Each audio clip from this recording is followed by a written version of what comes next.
আচ্ছা, একটা প্রশ্ন করি আপনাদের।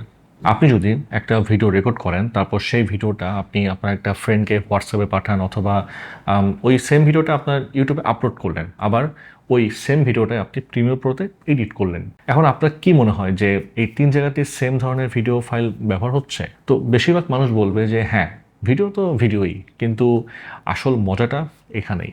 কারণ ভিডিওর ভেতরেও একটা আলাদা আলাদা ল্যাঙ্গুয়েজ আছে। আর এই ল্যাঙ্গুয়েজকে বলা হয় কোডেক। তো আজকে আমি এমন একটা কোডেক নিয়ে কথা বলবো যেটার নাম আপনি যদি আইফোন, ফাইনাল কাট প্রো, প্রিমিয়ার প্রো কিংবা প্রফেশনাল ক্যামেরার জগতে কখনো ঢুকে থাকেন তাহলে অবশ্যই শুনবেন। নাম হচ্ছে অ্যাপল প্রোরেস। এখন অনেকেই আপনারা বলবেন যে ভাই এটা কি শুধুমাত্র যারা অ্যাপেল ইউজার তাদের জন্য? আসলে এরকম কিছু না। আবার অনেকে বলবেন যে এটা কি ভিডিওর কোয়ালিটি মানে খুব বাড়িয়ে দিচ্ছে? সেটাও কিন্তু পুরোপুরি না। আবার কেউ হয়তো বলবেন যে তাহলে এত প্রফেশনাল এডিটর কেন প্রোরেস নিয়ে এত মাতামাতি করে? তো এই প্রশ্নগুলোর উত্তরই আজকের ভিডিওতে আপনারা পেয়ে যাবেন। আর আমি চেষ্টা করব একদম ইজি করে জিনিসটাকে এক্সপ্লেন করার। কোনো কঠিন টেকনিক্যাল টার্ম দিয়ে কথা বলবো না, কারণ কোডেক শব্দটা শুনলে অনেকের কাছে মনে হয় এটা বুঝি কম্পিউটার সায়েন্সের একটা কোনো ক্লাস হবে আর কি। আসলে ব্যাপারটা অনেক ইজি। আগে একটা এক্সাম্পল দিই আপনাদের। তো ধরেন আপনার কাছে দুটো সুটকেস আছে, দুটোর ভেতরেই একই পরিমাণ কাপড় রাখা যাবে, কিন্তু একটা সুটকেস এমনভাবে প্যাক করা হয়েছে যে খুব কম প্লেস নিচ্ছে এখানে, মানে কম কম জায়গা নিচ্ছে, আরেকটা একটু বেশি জায়গা নিচ্ছে, কিন্তু খুলে কাপড় বের করাটা অনেক ইজি। ভিডিও কোডেকও ঠিক এই সেম ব্যাপারটাই এখানে চলে। একটা কোডেক ভিডিওকে অনেক কম্প্রেস করে ছোট করে ফেলে যাতে স্টোরেজটা কম লাগে। আরেকটা কোডেক একটু বেশি প্লেস নেয়, মানে জায়গা দখল করে, কিন্তু এডিট করা অনেক ইজি হয়। তো এখান থেকে শুরু হয় আসল স্টোরি। আজকে পৃথিবীতে সবচেয়ে বেশি ব্যবহার হওয়া ভিডিও কোডেক হচ্ছে H.264 আর H.265। আপনার ফোন, গোপ্রো, ড্রোন, এমনকি অনেক ক্যামেরাও ডিফল্ট হিসেবে এগুলোতে ভিডিও রেকর্ড করে, কারণ এগুলো ফাইল সাইজ অনেক ছোট রাখতে পারে, ফলে স্টোরেজ বাড়ে, আপলোড ফাস্ট হয় আর ইন্টারনেটে পাঠাতে অনেক ইজি হয়। কিন্তু একটা প্রবলেম আছে, এই ছোট ফাইল বানানোর জন্য কোডেকটাকে অনেক বেশি হার্ড ওয়ার্ক করতে হয়, আর এই হার্ডওয়ার্কের একটা বড় অংশ পরে আপনার কম্পিউটারকেও করতে হয়। তাই অনেক সময় আপনি দেখবেন যে ভিডিও প্লে হচ্ছে ল্যাগ দিয়ে, টাইম লাইন মানে স্মুথ না, স্কার্প করতে অনেক প্রবলেম হচ্ছে, কিংবা 4K ভিডিও এডিট করতে গিয়ে ল্যাপটপের ফ্যান পুরো স্পিডে ঘুরছে। তো এখন প্রশ্ন হলো যে প্রফেশনাল এডিটররা তাহলে কি ইউজ করে? এখানে আসে অ্যাপল প্রোরেস। আর প্রোরেসের পুরো ফিলোসফিটাই কিন্তু অনেক ডিফারেন্ট। এটা বেসিক্যালি ফাইল কম্প্রেস করার ট্রাই করে না, এটা ট্রাই করে এডিটিংটাকে যতটা সম্ভব স্মুথ বানাতে, মানে আপনার কম্পিউটার যেন কম কষ্ট করে ভিডিও ডিকোড করতে পারে। তাই প্রফেশনাল এডিটিংয়ের জগতে প্রোরেস একটু বেশি পপুলার। কিন্তু এখানে একটা ট্রেড অফ আছে, কারণ প্রোরেস এত বড় ফাইল কেন তৈরি করে? H.264 এত ছোট ফাইল কীভাবে বানায়? আর আসলে কোনটা আপনার জন্য প্রয়োজন? এটাই পুরো ভিডিওর সবচেয়ে ইন্টারেস্টিং পার্ট।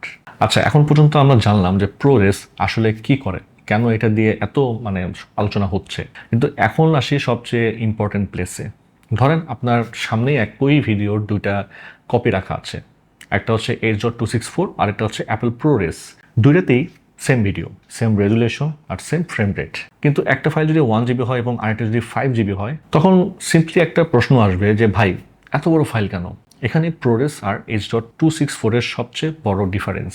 H.264 এর মূল টার্গেটটা হচ্ছে যত কম প্লেস সম্ভব ভিডিও স্টোর করা, আর প্রোরেসের টার্গেটটা হচ্ছে যত ইজিলি ভিডিওটা এডিট করা যায় সেটা আর কি। মানে একজন ফাইল ছোট করতে বিজি, আরেকজন মানে এডিটিং এক্সপিরিয়েন্সটা আরো ভালোভাবে যেন করতে পারে সেটার জন্য বিজি থাকে আর কি। ধরেন আপনি একটা জিপ ফাইল বানালেন, ফাইল অনেক ছোট হয়ে গেল, কিন্তু যখন ব্যবহার করবেন তখন আগে আনজিপ করতে হবে সেটা আপনার। তো H.264 কিছুটা এমনভাবেই কাজ করে।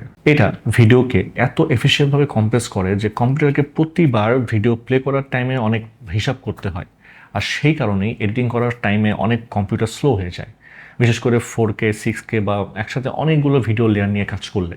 প্রোরেস এখানে সম্পূর্ণ উল্টো কাজ করে, এটা ভিডিওকে এত বেশি কম্প্রেস করে না বেসিক্যালি, ফলে ফাইল সাইজটা বড় হয়ে যায়। কিন্তু কম্পিউটার খুব ইজিলি সেই ভিডিওটা পড়তে পারে, তাই টাইমলাইন অনেক স্মুথ লাগে, স্ক্রাপ করলে অনেক ফাস্ট রেসপন্স পাওয়া যায়, আর রিয়েল টাইম প্লেব্যাক ভালো হয়, রেন্ডারিংও অনেক ক্ষেত্রে ইজি হয়ে যায়। এখন একটা বিষয় বুঝে নিন আপনারা, প্রোরেস কোনো ম্যাজিক কোডেক না, এটা ভিডিও কোয়ালিটি হঠাৎ করে বাড়িয়েও দেয় না। যদি আপনার ক্যামেরা শুরুতেই লো কোয়ালিটি ভিডিও রেকর্ড করে, তাহলে সেই ভিডিওকে প্রোরেসে কনভার্ট করলেই কোয়ালিটি বেড়ে যাবে, ব্যাপারটা কিন্তু এমনও না। এটা খুব কমন একটা মানে ভুল ধারণা। কোডেক কোয়ালিটি তৈরি করে না, কোডেক কোয়ালিটি ধরে রাখতে হেল্প করে আর এডিটিংকে আরও ইজি করে ফেলে। এবার আরেকটা কোয়েশ্চেন, তাহলে কি সবাইকে ProRes ব্যবহার করা উচিত? অ্যান্সার হলো না। আপনি যদি শুধু মোবাইল দিয়ে ভিডিও শ্যুট করেন, একটু এডিট করে ফেসবুক, ইউটিউব অথবা টিকটকে আপলোড করেন, তাহলে H.264 বা H.265 আপনার জন্য মানে এনাফ। কারণ এগুলো স্টোরেজ বাঁচায়, আপলোডটা অনেক ফাস্ট করে, আর এডিটিংয়ের জন্য কিন্তু এটা একটা বেস্ট অপশন। কিন্তু যদি আপনি মানে রেগুলার কমার্শিয়াল শ্যুট করেন, ওয়েডিং এডিট করেন, ডকুমেন্টারি বানান কিংবা বড় বড় কোনো ক্লায়েন্ট প্রজেক্ট নিয়ে কাজ করেন, তখন ProResের সুবিধা আসলেই আপনি তখন বুঝতে পারবেন, কারণ সেখানে স্মুথ ওয়ার্কফ্লো অনেক বেশি ইম্পর্ট্যান্ট। আচ্ছা, এখন আসি ProResের ডিফারেন্ট ভার্সনে। কারণ অনেকেই প্রিমিয়ার প্রো বা ফাইনাল কাট খুলে এক্সপোর্ট করতে গিয়ে দেখেন যে ProRes প্রক্সি অথবা ProRes LT অথবা ProRes 422, ProRes HQ, ProRes 4444, 4 আর কি, ProRes র, এতগুলো অপশন দেখে মাথা একবারে মানে মাথা খারাপ হয়ে যায় আর কি। মনে হয় ভাই কোনটা সিলেক্ট করবো আমি। আসলে ব্যাপারটা এতটাও হার্ড না, কিন্তু একবার লজিকটা যদি আপনি বুঝে যান তাহলে কখনোই কনফিউজ হবেন না। তো চলুন একদম নিচ থেকে স্টার্ট করি। প্রথমেই আসে ProRes প্রক্সি। নামেই একটা হিন্ট আছে এখানে, প্রক্সি। এটা মূলত এডিটিংয়ের জন্য বানানো। তো ধরেন আপনি 8K বা 4K শ্যুট করেছেন, কিন্তু আপনার ল্যাপটপ এত পাওয়ারফুল না, তখন অরিজিনাল ভিডিও এডিট না করে একটা ছোট্ট প্রক্সি ফাইল বানিয়ে এডিট করা হয়। এতে কোয়ালিটি একটু কমে যায়, কিন্তু এডিটিং অনেক স্মুথ হয়, আর কাজ শেষ হয়ে গেলে সফটওয়্যার আবার অরিজিনাল হাই কোয়ালিটি ফাইল দিয়ে এক্সপোর্ট করে। তাই প্রক্সি মানে ফাইনাল আউটপুট না, কিন্তু এটা জাস্ট এডিটিং ইজি করার একটা স্মার্ট টেকনিক। তারপর আসছে ProRes LT। এখানে LT মানে হচ্ছে লাইট। এটা স্ট্যান্ডার্ড ProResের থেকে একটু কম বিটরেট ব্যবহার করে, ফলে ফাইল সাইজও কিছুটা কম হয়। যারা একটু ভালো কোয়ালিটি চান কিন্তু স্টোরেজও একটু বাঁচাতে চান, তাদের জন্য এটা একটা ভালো অপশন। দেন আসছে ProRes 422। এটাকে বলা যায় সবচেয়ে ব্যালেন্সড ভার্সন।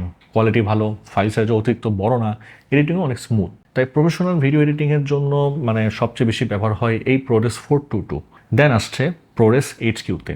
HQ এটা মানে হচ্ছে হাই কোয়ালিটি। এখানে বিটরেট আরও বেশি, মানে ভিডিওতে আরও বেশি ইনফরমেশন রাখা হয়।